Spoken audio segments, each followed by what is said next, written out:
Eu tava lendo aquele PDF que você mandou pra mim sobre o Adventismo. Parece que eles erraram na contagem do grande desapontamento, que existe um cálculo, não sei se vocês podem explicar. Que eles pegam 457 na reconstrução do templo, né? E na verdade o profeta Daniel fala que é a reconstrução da cidade. Então seria o decreto de Artaxerxes em 445. Então mesmo que você fosse aceitar isso como verdade, você teria que começar a contar em 445. Entendi. Mas é aquele calendário que disseram que é errado? Não, Caraítas. É o calendário Caraítas. Porque o problema é o seguinte, eles falam que 22 de outubro de 1844 era o dia do Yom Kippur. Nunca na história do judaísmo nós temos o dia do Yom Kippur em 22 de outubro de 1844. Nunca. Ou é no final de setembro ou começo de outubro. Nunca no final de outubro. Nunca. Aí eles pegam uma seita chamada Caraítas que dizem, mas nem a seita Caraítas aceita isso. É um negócio complexo isso aí. Então, quer dizer, tá tudo errado.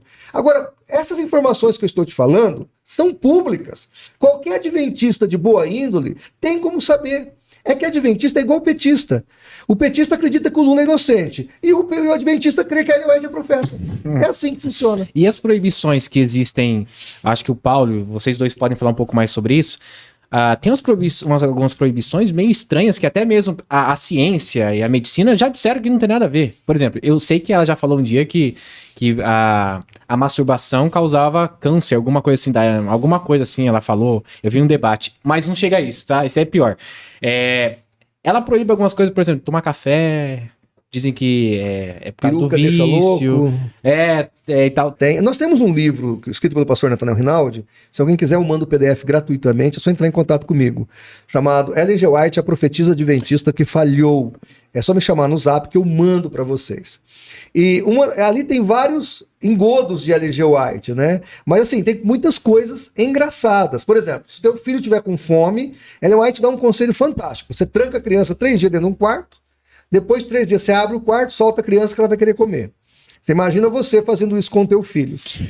Então, assim, tem vários conselhos, assim, são absurdos. E aí, eu até falo pro Paulo, eu fico tão irado vendo esses caras, assim, posando de doutores, né? Não, porque eu tenho mestrado, doutorado, sou arqueólogo, não sei o quem, papapá. E aí, nós, doutores adventistas, pô, a profetisa deles é uma piada. É uma piada aquela mulher. Aquilo ali é uma vergonha. Para qualquer cristão, não só para os adventistas. E os caras tentam defendê-las de tudo quanto é jeito. E eles vão achar resposta, eles inventam. Se a resposta não existe, eles inventam. Ela fala o impropério, sabe? Eles vão lá e inventam. Então, quer dizer, a verdade, hoje em dia, no mundo, ela virou relativa. Porque você pode acreditar na mentira que você quiser. E os adventistas amam a mentira. Você sabe que eles acreditam em ETs, né? Sim. Justamente por causa de Ellen White. A árvore da vida em um planeta. A árvore do conhecimento é a árvore da vida. Só a nossa que comeu a árvore do conhecimento. Os outros Adões no plural. Não pecaram. Só o nosso Adão. Tem a teoria de que Deus, a morada de Deus está na constelação de Órion, que ele voltará de lá, desse local, onde ele vai voltar. Né? A volta de Cristo vai ser a partir da constelação de Órion.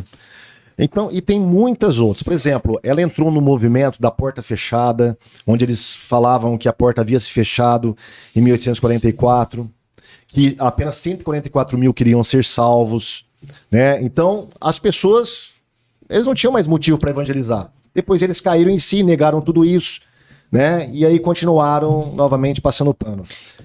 A questão que você falou aí sobre a cruz, né? Mas a expiação não está na cruz, está na cruz, a Bíblia diz que está na cruz. Só que para o adventismo sempre foi assim, a expiação não se restringe à cruz.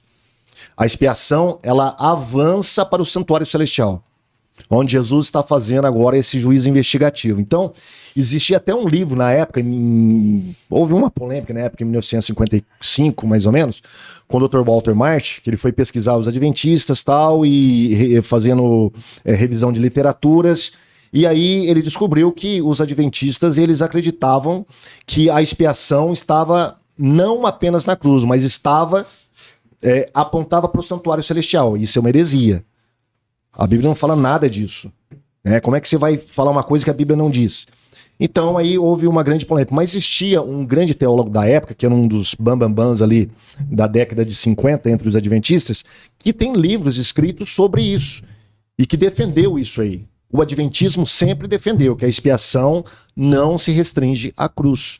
Sem falar na questão da natureza pecaminosa de Cristo, que Ellen White também defendia. Eu fiz um vídeo, Tá. deu um BO no meu Instagram, rapaz. Isso. Hoje existe uma corrente que fala que não, que nem Ellen White, nem o adventismo acreditava nessa natureza pecaminosa de Cristo. Só que existe uma corrente muito maior, e sempre existiu, que fala realmente que os escritos de Ellen White e os teólogos da época, todos os teólogos da época, acreditavam que Jesus tinha uma natureza pecaminosa. Tá? Em 2007, eles fizeram, se não me engano, 2007, eles fizeram um lançamento, ou eles fizeram uma conferência para comemorar os 50 anos do livro Questões sobre Doutrina, que é o livro mais polêmico do adventismo. Eu não tenho tempo aqui, talvez, para contar sobre a história desse livro. E nesse livro eles convidaram as principais referências teológicas dentro da igreja adventista. E as palestras estão todas em texto. E você pode adquirir essas palestras. É só entrar lá no seminário deles, o Wonders. Cara, a maioria dos teólogos antigos, eles dizem por A mais B.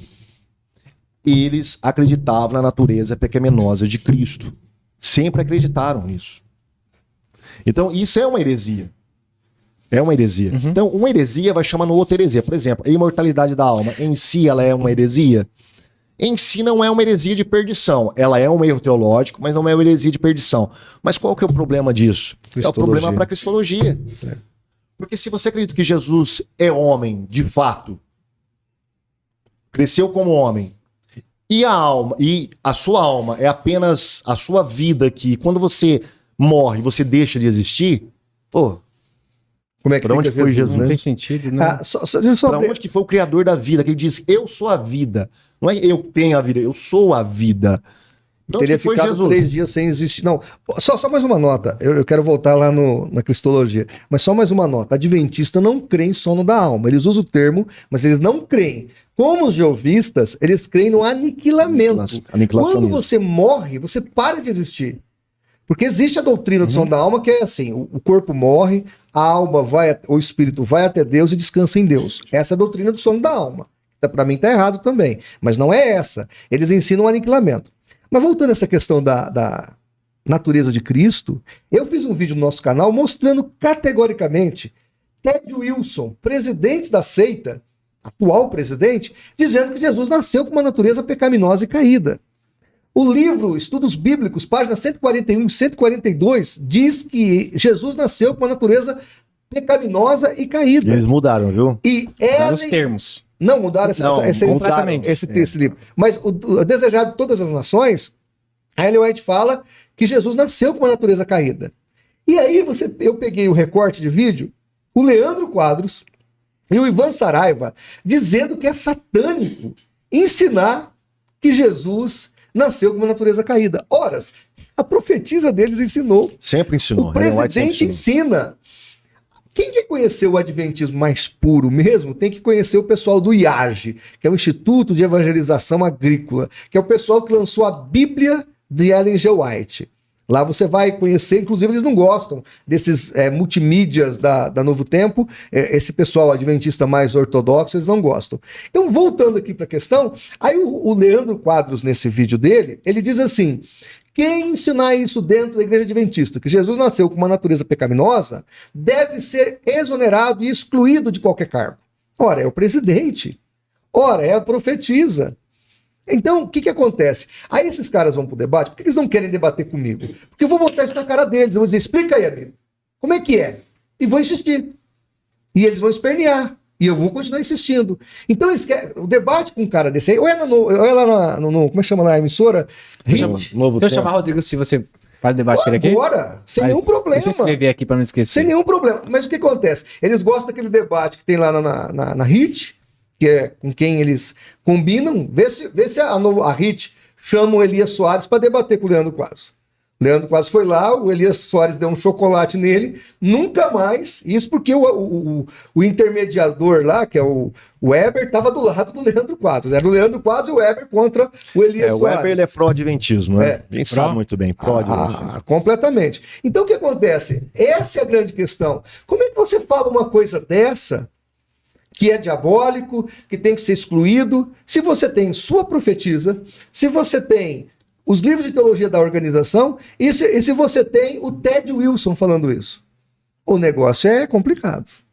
E a sua visão quanto, assim, o Rodrigo Silva tá estourando nos podcasts por aí. Ele é inteligente, isso não podemos negar. Sim, sim. Mas o eu diabo acho... também, né? Não, então, Você pode negar eu falei que o isso diabo é ontem, inteligente? eu escrevi isso O ontem. diabo é... Não, ele Aliás, o melhor teólogo, ele é bem o melhor estudado, né? teólogo que existe no mundo é o diabo. Mas assim, eu falo sempre assim, ele como arqueólogo, né, ele é muito bom, mas teologicamente, eu acho ele muito fraco. Assim. Mas veja bem, eu questiono essa questão de arqueólogo pelo seguinte. Porque tem viés também, né? Então, tem viés. Qual artigo científico em revista especializada ele já escreveu? Quais são as produções científicas dentro da arqueologia que ele eu não conheço. Eu queria os achados arqueológicos da árvore da vida. Eu tenho livros dele, acho mas... ele é muito bom como um estudante de arqueologia. Agora, ser arqueólogo já é completamente diferente. Quem outra pega esfera. o pincel e vai lá. desvenda Esse é tudo arqueólogo. mais. Rodrigo Silva é um Mas ele é estudante muito de arqueologia. bom, mas ele é muito bom, porque ele é articulado. Fala bem. De fato. Não é dois caipiras do interior como eu e o Paulo. De fato, eles enganam bastante. Eles são treinados, né? A igreja adventista é uma igreja muito rica, né? É bilionária, uma igreja bilionária. Eles arrecadam muito por ano. Tem um NASP aqui, enorme. Cara, a faculdade deles, rapaz. Teve um ano que eles arrecadaram mais do que essas grandes corporações. Muito mais. Mais que a Microsoft. Exatamente. Nossa. Exatamente. Eu tenho documento. Muita grana. Aliás, mais que a Microsoft, isso foi em 2005, 2007. E mais que a Petrobras, quando a Petrobras ganhava dinheiro ainda. Eles arrecadaram mais que Petrobras e mais que a Microsoft. Nós estamos falando de uma seita bilionária. Eles não acabam com a gente porque eles não têm interesse. A liderança sabe da gente. Eles têm, inclusive, um ex-adventista me contou que eles têm até dossiê nosso. Eles acompanham a nossa vida. Eles têm lá o departamento de mídia dentro da seita, que eles acompanham os apologistas. Tá entendendo? Eles têm o acompanhamento. Como nós não estamos atrapalhando muito o crescimento deles, porque no Brasil, por exemplo, é o lugar que eles mais crescem. É um dos lugares que eles mais se desenvolvem. Aliás, todas as seitas crescem mais. Aqui tudo cresce. Porque nós temos aqui no Brasil esse enlace com as seitas. O brasileiro é místico. E os teólogos brasileiros não se posicionam. Aí você vê Luiz Saião abraçando o Rodrigo Silva. Ele não está abraçando o Rodrigo Silva, ele está abraçando o adventismo. Aí você vê agora o Marcos Eberle abraçando o Rodrigo Silva. Ele não está abraçando o Rodrigo Silva, está abraçando a seita adventista do sétimo dia e com isso levando pessoas ao covil dos lobos. Entregando as ovelhas ao covil dos lobos. Isso é gravíssimo. Outra coisa, eles não sabem o mal que fazem ao abraçar o adventismo. Vou te contar uma história. Tem um ancião, que é médico, ex-ancião da igreja adventista, ele tem um consultório no Brasil e nos Estados Unidos. O cara viaja Brasil, Estados Unidos, ponte aérea, porque ele atende lá e aqui.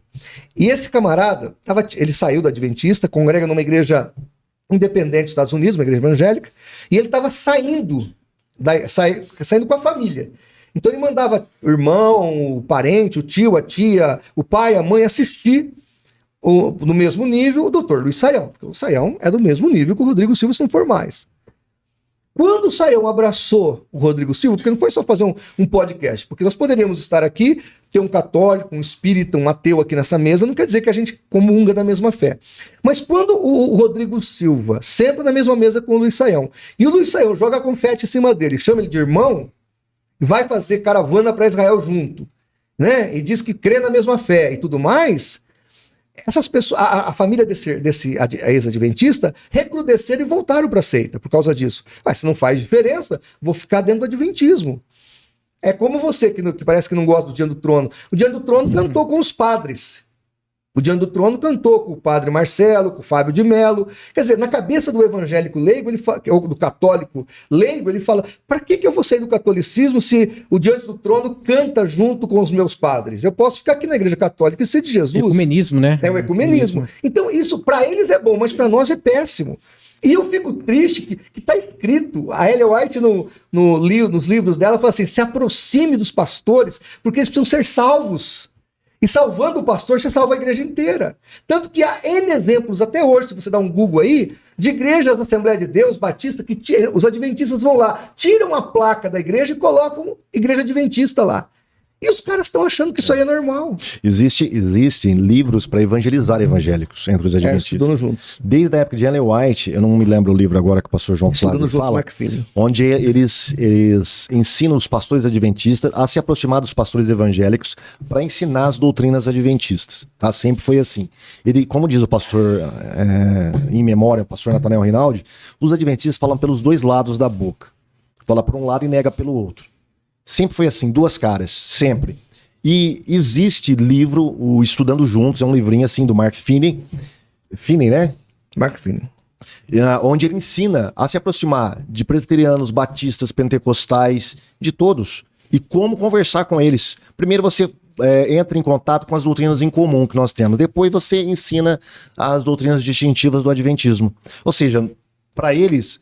todo o evangelho precisa ser ganho para o adventismo. Se você perguntar para um adventista, trazer, por exemplo, o Rodrigo Silva ou qualquer um dos grandões lá do adventismo, aqui perguntar, a igreja adventista é a única que vai ser salva? Eles vão falar, não. Não. Por que não? Porque eles acreditam que dentro das outras igrejas evangélicas sempre vai ter um povo que eles chamam de remanescente. Remanescente não é só a igreja adventista. Para eles, esse remanescente, hoje, ele se estendeu a outras igrejas também. Só que é o seguinte, veja bem, esse evangélico que está lá, que faz parte desse suposto remanescente, para ele ser salvo, ele tem que se tornar adventista. Ele não vai ser salvo lá no presbiterianismo, entre os batistas, entre os assembleianos. Ele tem que se tornar adventista. Então ele é um pré-salvo. Tipo isso, é tipo isso. Exato. Vamos usar esse termo aí. Então, ele tá lá. Ele é salvo lá, tem salvo entre os presbiterianos, entre os batistas, não precisa ser só adventista. Mas no final, para ele ser de fato salvo, ele tem que se tornar um adventista, porque eles acreditam que nós não temos toda a verdade. Só eles possuem toda a verdade. E dentre elas a questão do sábado. Porque a questão do sábado é uma questão de pedra de toque para eles. Ou de salvação ou não. Separação no final de tudo, quando surgir a suposta lei dominical, onde o governo americano junto com o Vaticano vai perseguir a igreja verdadeira e vai implantar o domingo, forçar as pessoas a guardar... Ai, que besteira. Enfim. Isso é um grande conflito, isso aí. Isso eu li. Um grande conflito e outros livros também. As pessoas que se recusarem, elas vão receber o selo de Deus. Mas as que aceitarem vão receber a marca da besta. Qual que é o selo de Deus? A guarda do sábado. Então, no final das contas, o sábado vai salvar. É o critério de salvação final. É o sábado. O sábado é soteriológico. Mas eles negam, eles vão negar. Se você trouxer qualquer adventista aqui, ele vai negar isso. Entendendo? Mas quando você vai puxando os fiozinhos, né, as pelinhas ali, você vai chegar no bendito do sábado, que você tem que guardar ele, porque senão você não vai ter salvação eterna. Ellen White fala assim, Testemunhos Seletos, volume 1, Testemunhos Seletos, volume 2, página 386, segunda edição, ela diz assim, temos uma obra a fazer por ministro de outras igrejas. Deus quer que eles se salvem. Nossos ministros devem buscar aproximar-se dos ministros de outras denominações. Então, para a igreja adventista, os outros ministros, pastores de outras igrejas, são perdidos. E esta aproximação que eles fazem é para levar a graça que Ellen White trouxe ao mundo. Então, eles também têm a ideia, a Ellen White, que nós fazemos parte da Babilônia. Nós somos filhos da Grande Babilônia. A Grande Babilônia é a Igreja Católica. Nós somos filhos da Grande Babilônia. E ela insiste, né? E ela insiste dizendo que não é correto, tá? Aí ela começa a falar sobre guardar o domingo também, etc, e tudo mais.